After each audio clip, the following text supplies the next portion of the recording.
भैया एक बात आप पक्की समझना, यदि हम प्रभु का नाम जिह्वा से नहीं आचरण से लेंगे, मन से लेंगे, तो प्रभु भी तुम्हारे चित्त में सदा सदा के लिए चिपक जाएंगे। बुरा ना मानना, वर्तमान में भारत को सत्संग की बहुत आवश्यकता है। पूछो क्यों? अरे पूछो तो, थोड़ा जोर से पूछो। कंप्यूटर के जमाने में जब कंप्यूटर में नेट फिट किया जाता तो एक प्रॉब्लम होती है, पढ़े लिखे लोग समझ जाएंगे। उसमें क्या होता है, वायरस आ जाते कि नहीं आ जाते? तो जब वायरस आते हैं तो हम लोग वायरस को खत्म करने के लिए क्या करते हैं? एंटी वायरस प्रोग्राम इंस्टॉल करते हैं। बोलो हाँ या ना? वायरस को खत्म करने के लिए एंटी वायरस प्रोग्राम इंस्टॉल करते हैं तो कंप्यूटर स्मूथ चलने लगता। उसी प्रकार संसार सागर कंप्यूटर है, ये माइंड उसका कंप्यूटर का एक जो है स्क्रीन है। जब संसार से ये माइंड जुड़ेगा तो संसार रूपी वायरस हमारे माइंड में आ जाएंगे। उसी वक्त यदि कोई सत्संग रूपी एंटी वायरस प्रोग्राम इंस्टॉल कर ले तो दिमाग ठीक हो जाएगा। तो मन के वायरस को मिटाने का एंटी वायरस प्रोग्राम का नाम है भगवान की कथा। क्या नाम है? जोर से बोलो, भगवान की कथा। इसी पे दूसरी बात सुनो।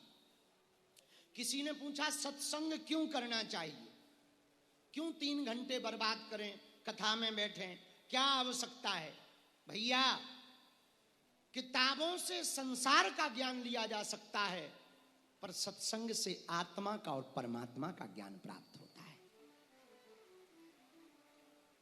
संसार कैसा है ये जानना है तो किताबों को पढ़ो, पर जीना कैसे है ये जानना है तो सत्संग में बैठो। इसी में तीसरी बात सुनो, ध्यान से सुनना। जीवन में एक बात पक्की है, जो भी आपके द्वारा कर्म हो रहा भोगने वाले भी आप ही होंगे। ऐसे समझो, एक आदमी जा रहा था, रास्ते में आम का बाग लगा था, आम को देखा तो देखा किसने? देखता कौन है? हाथ देखते हैं कि सिर? क्या देखते हैं? आंखें। सही बता दिया, हमें पता नहीं था, डबरा में आके पता लगा आंखें देखती हैं। तो बाग में आम लगे, देखा किसने? बोलो, आंखों ने। आंखों ने देखा आम बढ़िया लगे हुए हैं, देखा आंखों ने, पर बाग की तरफ चले कौन? के हाथ। कौन चले? पैर। देखा आंखों ने, चले कौन? पैर। लेकिन एक बात बताओ, देखा आंखों ने, चले पैर, पर आम अच्छे हैं, तो तोड़ा किसने? हाथों ने। अच्छा, देखा आंखों ने, चले पैर, तोड़ा हाथों ने, लेकिन खाया किसने? बोलो, किसने खाया? मुंह ने कि हाथ ने खाया? मुंह ने। लेकिन तब तक आम के बाग का माली आ गया, उसने डंडा फटकारी से पिटी पीठ। अब एक बात बताओ, पूरे सिस्टम में पीठ का कोई काम था? उसने कोई गलती की? नहीं की। देखा किसने? चले कौन? आम को तोड़ा किसने? खाया किसने? और खाने के बाद रखा किसने? पेट ने। और पिटी कौन? इसने क्या गलती की? बोलो बोलो बोलो, क्या गलती की? पर सुना, जो करेगा वो पाएगा, ये बात ऐसे ही सत्य नहीं है। देखा किसने? चले कौन? तोड़ा किसने? खाया किसने? रखा किसने? पिटी कौन? पर पिटाई जब जोर से भई तो रोई कौन?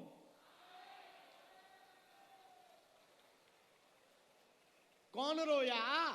बोलो बोलो बोलो। आंखें, क्योंकि देखा किसने था। जब बिन्नू भाई तुम ही देखोगी तो पिटोगी भी तो तुम ही, आंसू भी तो तुम ही बहाओगी, पीड़ा भी तो तुमको ही होगी भैया।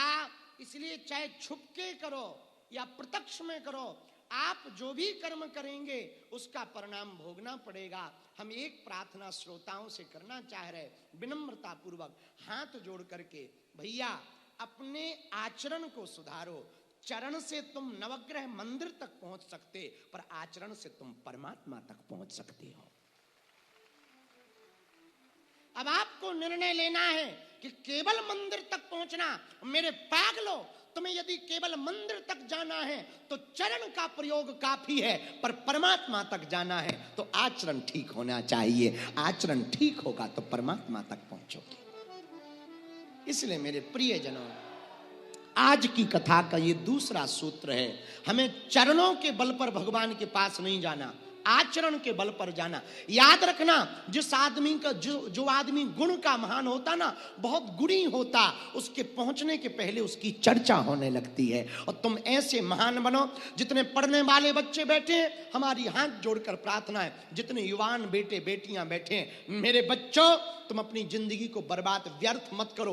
इंस्टाग्राम की रील के चक्कर में, अपने आप को फेमस करने के चक्कर में जिंदगी को बर्बाद मत करो। रातों भर तुम्हारे माता पिता रो रो करके, तुम्हारा पिता रातों भर जाग जाग कर खेती करता है ताकि हमारी बेटी और बेटा पढ़ सके। और सफलता रील को लाइक करने से प्राप्त नहीं होती है, रियल में पढ़ाई करने से प्राप्त होती है। पर इस रील के चक्कर में इतने बच्चे बच्चियां बर्बाद हैं, हनुमान जी बचाएं। उन बहुओं के भी डांस दिखाई पड़ रहे जिनके कभी मुंह नहीं दिखे। धन्य रे इंस्टाग्राम, जिसने भी बनाया हम उसको बहुत रुपया देंगे और ठटरी मारेंगे। का गजब का बनाया। आजकल ऐसे ठुमका लग रहे हैं रील पर, राम राम राम राम। बहू डांस कर रही, ससुर लाइक कर रहा। और रुको रुको रुको रुको, बहू डांस कर रही, ससुर लाइक कर रहा और जेठ कमेंट कर रहा, नाइस। अरे राम राम राम राम, धन्य रील। हमको तो कई बार ना पुराने राजा महाराजाओं पे तरस आता है, जिन डांस को देखने के लिए, मुजरा को देखने के लिए वो करोड़ों मोहरे बर्बाद कर दिए, वो 299 के पैक में घर बैठे मिल रहा है। राम राम राम राम राम राम राम। अरे हनुमान जी बचाना, किस समय हमको भेजा तुमने प्रभु। गजब का समय है, अजब तमाशा देखा रे, गजब तमाशा देखा रे। क्या गजब तमाशा चल रहा। मेरे पागलों, पढ़ने वाले बच्चों, तुम हमारी बात कान खोलकर सुन लो। तुम हमें मानो या ना मानो, पर माँ बाप को जरूर मानना। अभी समय है हम आपको आचरण की बात कहें। आचरण पे चर्चा चल रही, आचरण की अभी समय है। जितने युवान बच्चे बैठे हैं, हमारा बहुत पुराना विचार है, निजी विचार है। 18 से 25 वर्ष के बीच में जो बालक बालिका सुधरा रहेगा, संभला रहेगा, वो कभी बिगड़ नहीं सकता है। और इस बीच में जो बिगड़ जाएगा वो कभी सुधर नहीं सकता है। इसलिए जितने भी बच्चे बैठे, तुम संगत के चक्कर में दूसरों को, कुछ लोग कहते गुरुजी हम क्या बताएं, हम तो ठीक थे, हमारी सहेली बेकार थी, हमारे सहेला बेकार था। अरे नक्कटू, चंडी, दुर्गा, काली, त्रिपुर सुंदरी, बेटियों तू दुर्गा बन, तू काली बन, पर कभी ना बुरके वाली बन। हमारी प्रार्थनाएं बेटियों, ये सहेली सहेला के चक्कर में मत पड़ो कि वो ऐसा है तो मैं भी ऐसी हो जाऊं, वो वैसा है मैं भी वैसा। और बच्चों से भी प्रार्थना है, वो मेरा मित्र ऐसा कर रहा, मैं भी सिगरेट फूंकूं, मैं भी ये करूं। मेरे बच्चों याद रखना, पढ़ने वाले बच्चों, एक बात हमारी तुम याद रखना, कोई किसी को नहीं बिगाड़ सकता, खुद में यदि खोट ना हो। याद रखना, रामचरितमानस के 2 पात्रों को तुम पढ़ लेना।